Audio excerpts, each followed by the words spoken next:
Балдар, бүгін сілерге итальян эл жомогу. Буйвол жана барабан. Көркөм окугандар Назгүл Бейшеке. Болот Назар.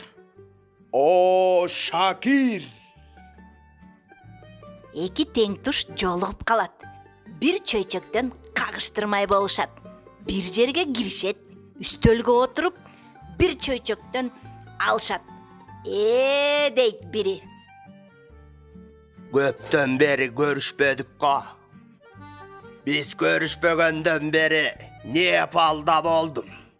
Несин айтасың? Атасынын көрү жолда катар эмнелерди гана көрбөдүм. Акыры таң калбай да калдым. Шундук эме.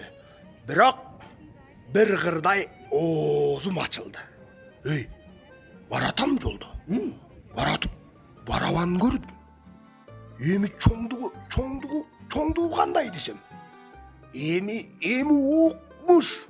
Мен аны 3 күндө араң айланып чыктым. А барабандын үстүндө кыштак курулуптур.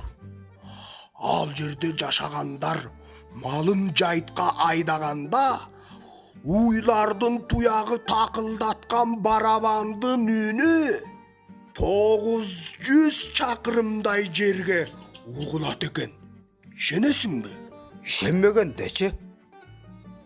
Дейт тиги да, Камар абай. Мен көрбөгөндө сумдуктар калган жок.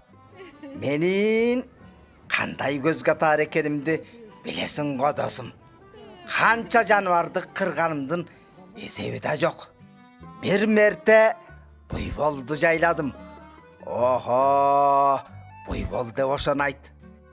Алдыңкы колунун туягы тиги тоонун кыр чокусуна жетет десең, арткы бутунун туягы бияк тоонун туу чокусуна жетпедиби? Ал буйвол чөп ордуна бактарак, арча карагайлардын бутагы тамырынан өйдө жалмачу экен. Кудайды карап калп айтса. Ушуга кантип болсун эми? Дейт эң мурда мактанып отурганы. Кантип болбойт? Болот экен. Болгон үчүн алиги сен көрдүм деп отурган барабан так ошол мен аткан буйволдун териси менен капталыптыр. Муну уккан тигинин жагы жап болуп отуруп калыптыр. Кыргызчалаган Олжобай Шакир. Достор, эгер биздин жомокторго кызыксаңыз, Рухеш ТВ каналына катталып коюңуз. Сиздин катталып койгонуңуз интернеттен жааган акча. Ал акча элдин да, сиздин да акча эмес. YouTube'дун акчасы.